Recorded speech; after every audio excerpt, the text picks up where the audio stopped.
श्रीपाद कह रहे हैं कि वीक्षे दिव्यालिक्ष लक्षै स्थिर चर सुषमाम सौरभम घ्राण लक्षैर जिघ्राम्या कर्णयेच श्रवण वितति विस्त्वद गुणान्नत्युदारां पत्कोट्या त्वय्यतेयं यदि चकर शिरः कोटिभिस्त्वां नमेयं नो तृप्तिर्मे तथापि प्रीतम परमानंद वृंदावनाद्य।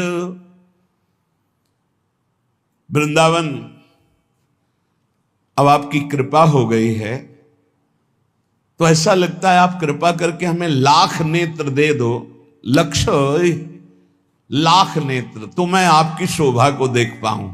दो नेत्रों से नहीं देख पा रहा, ऐसी दिव्य शोभा है। पर इस दिव्य शोभा को देखने के लिए चाहिए एक तो भगवान कभी अनुकूलता ना दें। भर्तरी जी से जब भगवान शंकर प्रसन्न हुए, प्रकट हुए तो कहा वरदान मांगो, तो उन्होंने कहा प्रभु कभी मुझे जीवन में सम्मान न मिले और सम्मान से कभी भिक्षा न मिले, ये वरदान दीजिए। भर्तरी जी चक्रवर्ती सम्राट थे। समझो कभी भगवान अनुकूलता प्रगट की न दे, साधना की दे। प्रगट भोगों की अनुकूलता कृपा करके न दे, सदैव प्रतिकूलता देते रहे जिससे हम भगवान की तरफ बढ़ते रहे।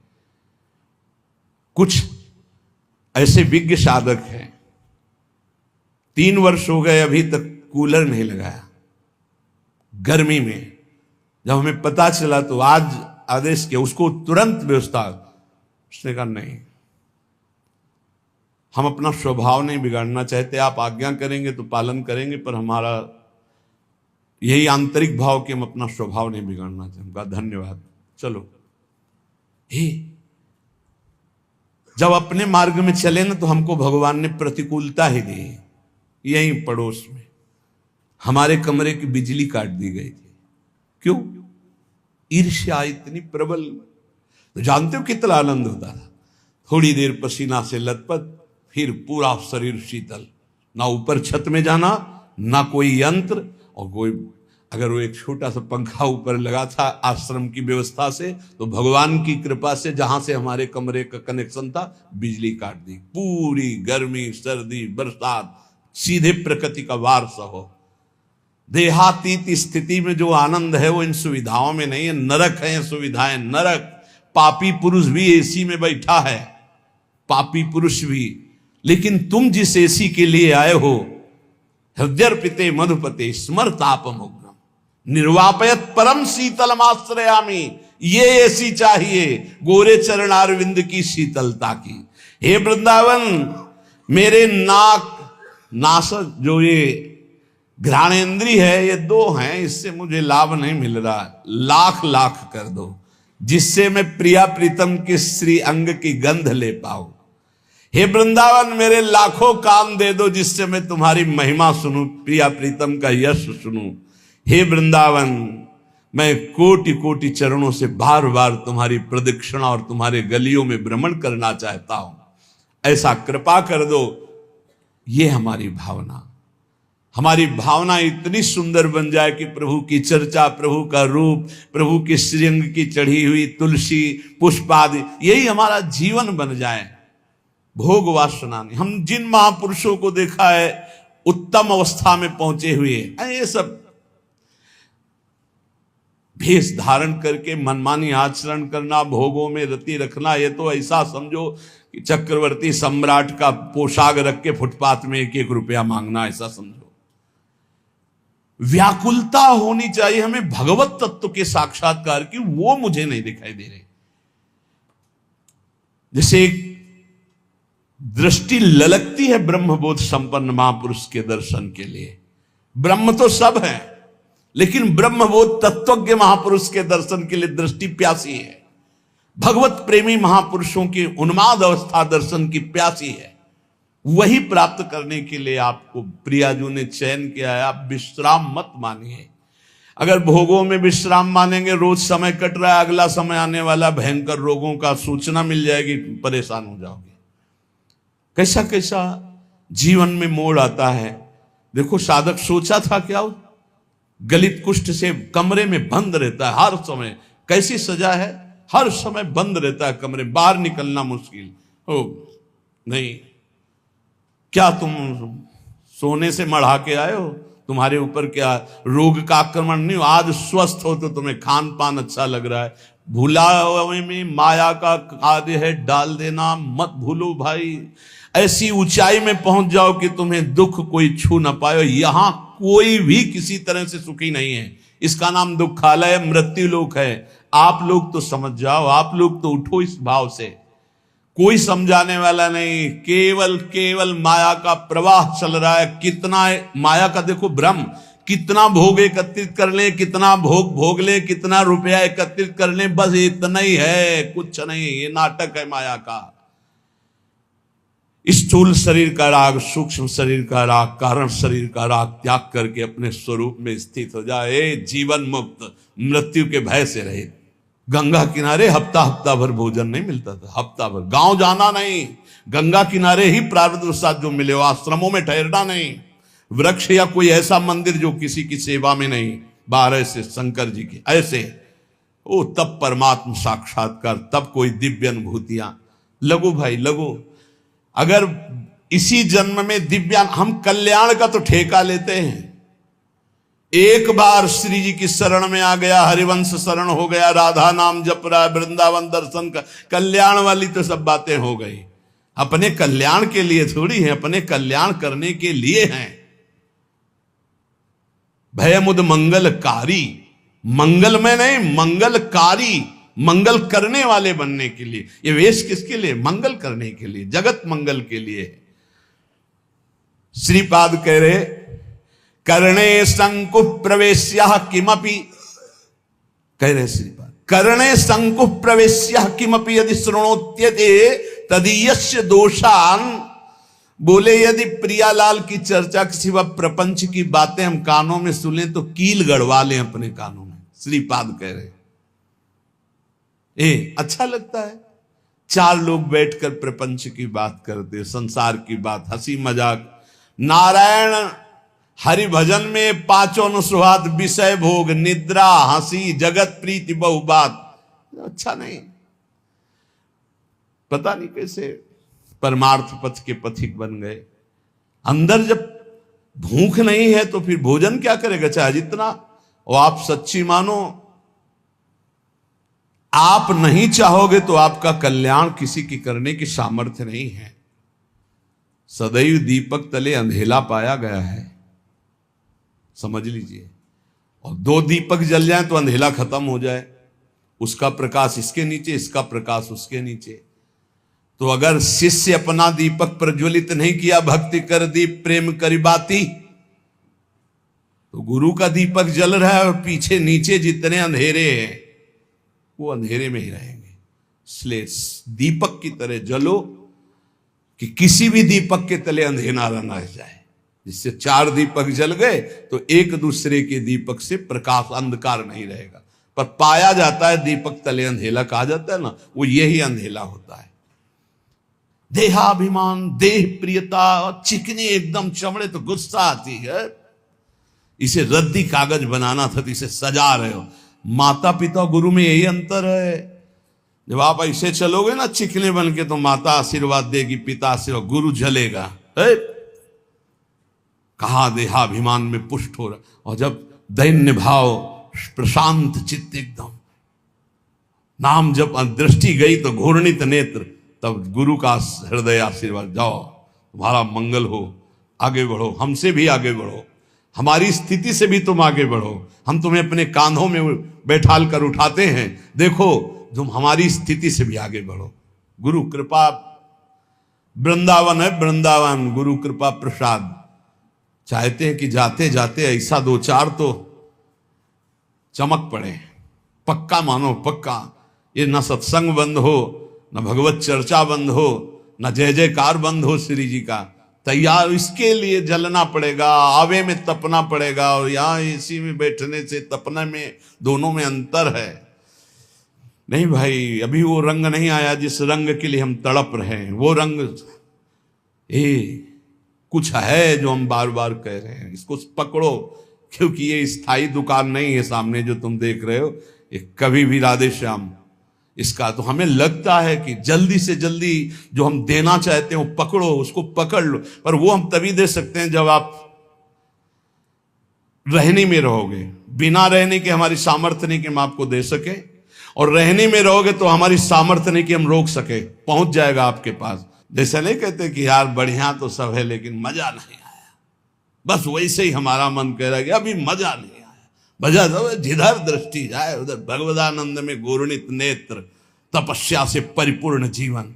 जिह्वा छेद्या प्रमादाद यदि वदति समुत्पाट ये मीक्षते चेत। मैं सीधा वृंदावन के उस महामहिम महात्म को प्राप्त करना चाहता हूं जिसे रसिकों ने प्राप्त किया है। ऐसे हमको नियम लेने होंगे।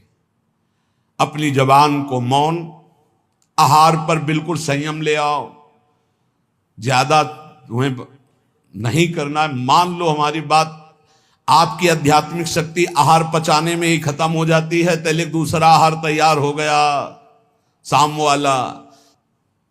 पूज्य श्री रोटी राम बाबा ऐसे सिद्ध महापुरुष थे, कभी किसी का सम्मान नहीं करते थे। सिद्ध पुरुष थे, सीधे दृष्टि देखते ही वही बोलते थे जो उसके आचरण, बना लिया भेष ऐसे वैसे। बहुत उनसे, उनके सामने जाने में डरते थे सब। उनके भाई गुरु भाई थे, ये सिद्धों के राज्य में, ये भारत सिद्धों का है।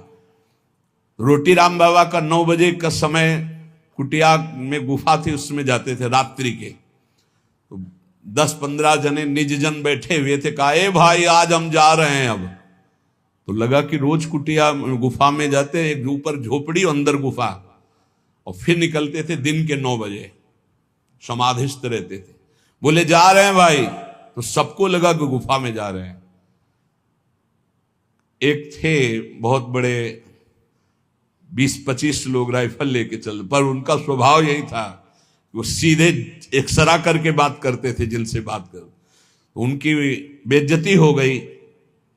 कहते हैं ऐसा कि उन्होंने ही ऐसा, ये इतनी चिड़ैया उनकी काट कर ले गए थे, पर वो पहले से जानते थे। बोले ए भाई हमारे जाने का समय आ रहा, आप सब लोग जाओ। तो सबको लगा गुफा में जाने की बात कह रहे हैं। सिद्ध पुरुष बहुत कृपालु, बहुत करुणा में, कोई समझ नहीं पाता, वो कड़वी बात कहते थे जीवन सुधारने के लिए। तू क्या कर रहा है, उठ। तो कहा कि साधु हो के ये सब, क्या तुझे परमात्मा पर विश्वास नहीं? क्या तूने परमात्मा तत्व का बोध नहीं प्राप्त किया? क्या तू निर्भय तत्व में स्थित नहीं जो इन लोहा लंगड़ की तेरे को जरूरत पड़ती है? ऐसे वो कटु वचन। तो उनके गुरु भाई थे सिसोलर वाले महाराज जी। सुबह वो गंगा स्नान करके, एक भक्त ने भिक्षा के लिए कहा था तो भिक्षा के लिए गए। आपको आश्चर्य होगा, हमने दर्शन किए जाकर के, बिल्कुल विश्वास मानना। तो उनको सूचना मिली कि आपके गुरु भाई रोटी राम बाबा का परम धाम गमन हो गया, किसी ने उनको ऐसा। तो उनका अच्छा, वहीं लेट गए। 20 वर्ष तक वैसे ही लेटे रहे, करवट नहीं बदला। 20 वर्ष तक। आपको आश्चर्य होगा इसलिए पहले का, और हमें भी आश्चर्य हुआ। तो हम गए थे पैदल, सिसोलर गए थे पैदल, और महाराज के दर्शन के। बिल्कुल जीवन मुक्त महापुरुष। बस 5-5 मिनट में केवल गर्दन एक बीता उठती थी, ऐसे ऐसे एकदम बड़ी जोर की दृष्टि डालते, और फिर ऐसे हो जाते। रोज सुबह उनकी पादुका गंगा जल से भींजी हुई, और गंगा जी की बालू, और हर समय 200-400 आदमी बने रहते थे। 200-400 कि भाई सुबह तड़के उनकी पादुका गंगा जी से भिजो दी गई, थोड़ी बालू डाल दी गई। जिस घर में गए थे घर खाली हो गया, उनको दूसरा नया घर दिया गया, वो केवल उनके दर्शन के लिए था। ऐसी 20 वर्ष महात्मा उठे रहे। आज भी आप, शायद है कि आधुनिकता चली है तो आप सर्च करके देखना, सिसोलर के महात्मा जी, उनका चरित्र आ जाएगा, उनके दर्शन। क्या यार संतों ने प्राप्त की। 20 वर्ष करवट नहीं बदली, उठ के बैठे नहीं, कभी खड़े होके चले नहीं, और रोज गंगा जी की रेणुका और उनकी पादुका गंगा जल से भींजी हुई मिलती। और आश्चर्य, ऊपर के बाल सफेद और नीचे से काले जग रहे थे। नवीन अवस्था का प्रादुर्भाव, 20 साल मातवल, ना खाना ना पीना। आपको आश्चर्य लगेगा, कोई उनकी छाती में पेड़ा रख रहा है तो कुत्ते आके खा के चले जा रहे हैं, कोई 5,000 रुपया रख रहा है तो कोई उठा के ले जा रहा है, तो कोई ऐसे भगवान की तरह सेवा हो। सिद्ध महापुरुष 20 वर्ष बाद शरीर पूरा किया, सैया पर लेते। ये वो मार्ग है, ये भगवत मार्ग है। दिव्यता नहीं प्राप्त करोगे तो साधुता का मतलब क्या रह गया। श्रीपाद प्रबोधानंद जी महाराज कह रहे हैं, वृंदावन गुण वृंदान्यनिश ममंदानुरागेण। 6 महीने में ध्रुव जी ने परम पद प्राप्त किया, जो ब्रह्मा जी को भी प्राप्त नहीं है। ब्रह्मा का परमेष्ठी पद है, और कहां? मथुरा में। और आप कहां है? वृंदावन में। मथुरा और वृंदावन में बहुत अंतर है। क्या अंतर है? मथुरा में भगवान की उपस्थिति मानी गई है, और वृंदावन में भगवान की सेवकाई मानी गई, प्रियाजू की उपस्थिति है। प्रेम स्वरूपा प्रियाजू। यहां अधीनता जो महावर रचना कर रहे हैं श्री जी के चरणों में, वहां तो भगवान का ऐश्वर्य चतुर्भुज महामहिम भगवान, और यहां प्रेम स्वरूप। यहां तो सिद्ध भूमि, यहां बहुत जल्दी भगवदानंद की प्राप्ति हो जाए, लेकिन हमसे अपराध ऐसे होते रहते हैं, ऐसी त्रुटियां होती रहती हैं कि हम भगवदानंद की अनुभूति नहीं कर पा रहे। ये बहुत ज्यादा समय नहीं है, फिर आगे समय ऐसा आने वाला है कि आप ना भजन कर पाएंगे, ना भगवत चर्चा सुन पाएंगे। पक्का मानिए, हम चिल्ला चिल्ला के कह रहे। कुछ दिन पहले महापुरुष कह गए कि देखना वृंदावन में लताएं नहीं रह जाएंगी, महल खड़े हो जाएंगे। हरिराम व्यास जी पद में वो सब दिखाई दे रहा है।